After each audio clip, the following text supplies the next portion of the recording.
بسم اللہ الرحمن الرحیم ایاک نعبد و ایاک نستعین۔ السلام علیکم پیپل۔ تو آج ہم امام مہدی کی اسلام میں کیا حقیقت ہے ہم وہ کلیئر کریں گے۔ نبی صلی اللہ علیہ وسلم نے فرمایا کہ ان کا ظہور جب ہوگا جب امت میں بہت زیادہ اختلاف بڑھ جائے گا، قتل و غارت، ظلم زیادتی بہت زیادہ بڑھ جائے گی، اور فرمایا کہ اگر اس دنیا کا ایک آخری دن بھی رہ جائے گا تو اللہ تعالیٰ اس دن کو لمبا کر دے گا اور مجھ سے یا اہل بیت سے ایک شخص کو اٹھائے گا، اس طرح کا برپا کرے گا کہ وہ زمین کو عدل اور انصاف سے، جسٹس سے بھر دے گا، جس طرح یہ زمین پہلے ظلم اور زیادتی سے بھر دی گئی تھی۔ ایک اور روایت ہے، حضرت علی ایک مرتبہ اپنے بیٹے حسن کو دیکھ رہے تھے اور کہہ رہے تھے کہ میرا یہ بیٹا سید ہے، سردار ہے، چیف، اور اس کی نسل سے اللہ تعالیٰ ایک شخص کو اٹھائے گا جو کہ اس زمین کو عدل و انصاف سے بھر دے گا، اور پچھلی ہی جیسی ہے حدیث ارشاد فرمائی، اور ان کا نام نبی کے نام پر ہوگا یعنی کہ محمد ہوگا، اور ان کے والد کا نام نبی صلی اللہ علیہ وسلم کے والد کے نام پر ہوگا یعنی کہ محمد بن عبداللہ۔ امام مہدی جو ہوں گے وہ ان کو خلافت نہیں چاہیے ہوگی، وہ بھی ایک صرف عام سیدھے سادہ شخص ہوں گے، ان کو خود نہیں پتہ ہوگا کہ آگے چل کے فیوچر میں ان سے اللہ تعالیٰ کیا کام لیں گے، تو وہ بھی صرف ایک نارمل پرسنالٹی ہوں گے۔ اچھا، اس سب سے پہلے میں ایک اور کانسیپٹ کلیئر کرنا چاہتا ہوں کہ ایک شخص ہوگا صوفیانی نام کا، وہ بیسیکلی حدیث میں آتا ہے کہ وہ قریش قبیلے سے ہوگا اور اس کا ننہال کلب قبیلے کا ہوگا۔ یہ کلب قبیلہ جو ہے سیریا میں ہوتا تھا اور یہ کرسچن تھا، یہ کرسچن قبیلہ تھا رومنز کے ٹائم میں، اور مسلمانوں کے ٹائم میں یہ مسلمان ہو گئے تھے، اور بنو امیہ کے دور میں ان کلب قبیلے والوں نے فورس میریٹل ٹائز بنو امیہ کے حکمرانوں کے ساتھ بنانے شروع کر دیے تاکہ تھوڑے پاور میں آ جائیں۔ اور یہ بنو امیہ کے کون سا خاندان تھا؟ قریش قبیلہ جو تھا اسی میں سے ایک خاندان بنو ہاشم تھا، ہمارے نبی کا خاندان، اور یہ بنو امیہ یہ حضرت ابو سفیان اور حضرت عثمان رضی اللہ عنہ، تھرڈ خلیف جو اسلام، دو تیسرے خلیفہ تھے اسلام میں، اور ہمارے نبی کے داماد تھے حضرت معاویہ، تو یہ کلب قبیلہ کا ننیال ہوگا۔ تو یہ صوفیانی جو شخص ہوگا یہ ٹرانس جارڈن کی سوکھی وادیوں سے نکلے گا اور ڈمیسکس کا گھیراؤ کرے گا، and he will gain much support over there, اسے وہاں پر کافی سپورٹ ملے گی، شاید ایک کلب قبیلے کے کچھ لوگ ہوں جو اس کی سپورٹ کریں، اور وہ سیریا پر قبضہ کر لے گا۔ یہ جو ہے اسلامک ایسکیٹالوجی میں ایک ایول فگر ہے جو کہ قتل و غارت پھیلائے گا، ظلم زیادتی کرے گا لوگوں پر پاور کے لیے، حکومت کے لیے، اور یہ بھی آتا ہے کہ کوئی پارٹی یا کوئی گروپ اس کو روک نہیں پائے گا، حالانکہ دو ملیٹنٹ گروپ کھڑے ہوں گے، اسے لڑیں گے، لیکن وہ بھی جو ہے تھک ہار کر بیٹھ جائیں گے، وہ اس کے سامنے نہیں ٹک پائیں گے۔ اس کے بعد یہ سیریا کی طرف، سیریا پر قبضہ کرتا ہوا عراق کی طرف بڑھے گا، عراق میں کوفہ کی طرف قبضہ کرتا ہوا وہاں پر قتل و غارت پھیلاتے ہوئے، وہاں سے آگے خراسان کی طرف آگے بڑھے گا، یہ ایران کا جو ایریا ہے اس سے آگے خراسان کا اس وقت کا جو علاقہ، یہ افغانستان، ایران، پاکستان کا ایریا ہوتا تھا، تو یہ وہاں بڑھے گا۔ وہاں شعیب صالح نام کا ایک شخص ہوگا اور بنو ہاشم یعنی کہ ہاشمی خاندان کے لوگ مل کر جو ہے اس سے وہاں پر لڑیں گے اپنی آرمی کے ساتھ۔ صوفیانی جو شخص ہے اس کو بھی کچھ ٹیمپریری ڈیفیٹس کا سامنا کرنا پڑے گا، اس کی جو یہ آگے بڑھ رہا تھا ایکسپیڈیشن وہ بھی رک جائے گا، اور یہی وہ وقت ہوگا جب امام مہدی کا ظہور ہونا ہوگا۔ نبی صلی اللہ علیہ وسلم کی ایک حدیث ہے، اس میں انہوں نے فرمایا کہ خلفاء کا انتقال ہو جائے گا، ایک خلیفہ کی ڈیتھ ہو جائے گی اور امت میں اختلاف کھڑا ہو جائے گا، 3 خلیفہ کے بیٹے ہوں گے، وہ جو ہے لڑ رہے ہوں گے خلافت کے لیے۔ اچھا، یہ جو 3 خلیفہ کے بیٹے ہیں اس کے بارے میں علماء بیان کرتے ہیں کہ جس طرح حضرت مریم علیہ السلام حضرت عیسیٰ علیہ السلام کو لے کر آئی تھی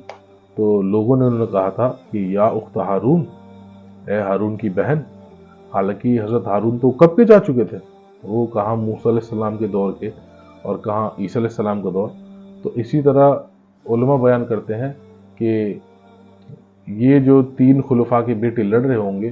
ہو سکتا ہے کہ یہ ان کے کوئی پوروجوں میں، ان کی اوپر کی نسلوں میں جو ہے کچھ خلفاء گزرے ہوں، جس بحاف پر یہ خلافت کا دعویٰ کر رہے ہوں کہ اصل خلافت کے حقدار ہم ہیں، تو یہ اس میں آپس میں لڑ رہے ہوں گے، اور یہ تینوں میں سے کوئی بھی جو ہے جیت نہیں پائے گا، تو 3 خلیفاؤں میں اختلاف ہو جائے گا، وہ آپس میں پاور کے لیے لڑ رہے ہوں گے، اور مدینہ کے حالات بھی خراب ہو جائیں گے، قتل و غارت ہو رہی ہوگی، لوگوں کو جیلوں میں ڈالا جا رہا ہوگا، اور اسپیشلی محمد صلی اللہ علیہ وسلم کی جو نسلیں ہوں گی، آل محمد پر بھی ظلم کیا جا رہا ہوگا، تو ایک شخص مدینہ سے نکلے گا اور بھاگے گا مکے کی طرف، اور لوگ اس کو امامت کے لیے پیش کریں گے مقام ابراہیم اور حجر اسود کے بیچ، یہ ان کو ناگوار گزرے گی، لوگ ان کو پہچان لیں گے، نشانیاں ہیں کہ ان کا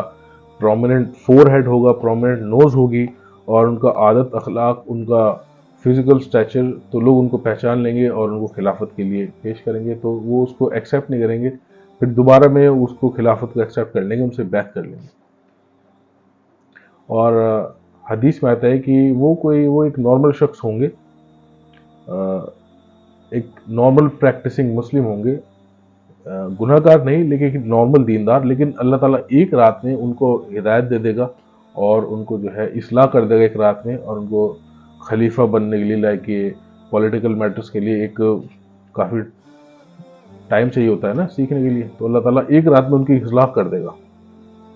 حدیث میں آتا ہے کہ شام کی طرف سے ایک لشکر چلے گا، اور یہ لشکر جو ہوگا غالباً سفیانی نام کا جو شخص ہے اسی کا ہوگا، اور وہ لشکر بھیجے گا اپنی پاور کو بچانے کے لیے۔ تو آتا ہے حدیث میں کہ مدینہ اور مکہ کے درمیان بیضاء کے مقام پر یہ ایک جگہ ہے، وہاں پر یہ پورا لشکر دھسا دیا جائے گا اور ختم کر دیا جائے گا۔ تو نبی صلی اللہ علیہ وسلم کی ایک حدیث ہے، ایک رات اللہ کے نبی ڈسٹرب تھے، سلیپ لیس نائٹ تھی، تو حضرت عائشہ رضی اللہ عنہ نے کہا یا رسول اللہ کیا ہوا، میں نے آپ کو آج تک کبھی اتنا پریشان نہیں دیکھا، تو نبی صلی اللہ علیہ وسلم نے فرمایا کہ عائشہ عجیب معاملہ ہے میری امت کا، میری امت کے کچھ لوگ میری ہی خاندان کے ایک شخص کو قتل کرنے کے لیے آ رہے ہوں گے، اور وہ اس کا پوری آرمی، اس کا پورا لشکر ایک مقام ہے بیضاء، اس کے بیچ میں دھسا دیا جائے گا۔ فرماتے ہیں حدیث میں کہ عمران البیت المقدس والخراب یثرب خروج الملحمہ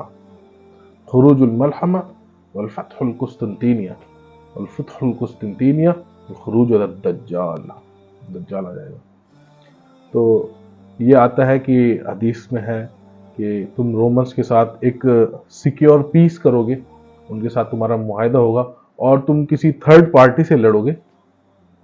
اور تم اس کو جیتو گے اور مال غنیمت کے ساتھ واپس ہوگے گے، تو ایک مقام ہوگا، وہ کچھ چٹان ٹائپ کا علاقہ ہوگا، چٹانیں ہوں گی، ماؤنٹس ہوں گے، تو وہاں پر ایک شخص کھڑا ہوگا اور کہے گا کہ اس کراس نے ہمیں جتا دیا۔ ایک جو کرسچن شخص ہوگا وہ کہے گا کہ اس کراس نے ہمیں جتا دیا صلیب میں، تو ایک مسلمان اس پر اٹھے گا اور وہ اس کو مارے گا، ہی ول اسٹرائک ہم، اور کہے گا کہ اللہ نے ہمیں جتایا۔ تو اس بات پر کرسچنز غداری کر جائیں گے ٹریچرسلی، یعنی کہ جو ٹروس ہوا تھا اس کو توڑ دیں گے اور لشکر اکٹھا کرنا شروع کر دیں گے، اور آتا ہے روایت ملتی ہے کہ یہ لوگ روم سے ہوتے ہوئے، کانسٹنٹینوپل سے ہوتے ہوئے، ٹرکی سے ہوتے ہوئے نیچے کی طرف لڑنے آئیں گے، اور ود دا 80 فلیگز، اور ہر فلیگ کے نیچے 12,000 کی فوج ہوگی، تو کیلکولیٹ کریں تو 9,60,000 اتنی بڑی فوج آئے گی لڑنے کے لیے مسلمانوں سے۔ اور حدیث میں آتا ہے، اچھا یہ جو روم سے جو فوج آئے گی، یہ کانسٹنٹینوپل، یہ استنبول ہے، یہ اس وقت کا جو ہے جو رومن ایمپرر تھا، رومن امپائر تھا، یہ یورپ کا حصہ، افریقہ کا حصہ، اور یہ اسرائیل، جارڈن، لیبنان، عراق، سیریا، ٹرکی، یہ سب ایک ہی میپ ہوا کرتا تھا، تو یہ روم سے جو ہے آرمی آئے گی، اور آتا ہے کہ مسلمانوں کے 3 گروہ ہوں گے، جس میں جو 1/3 ہوگا وہ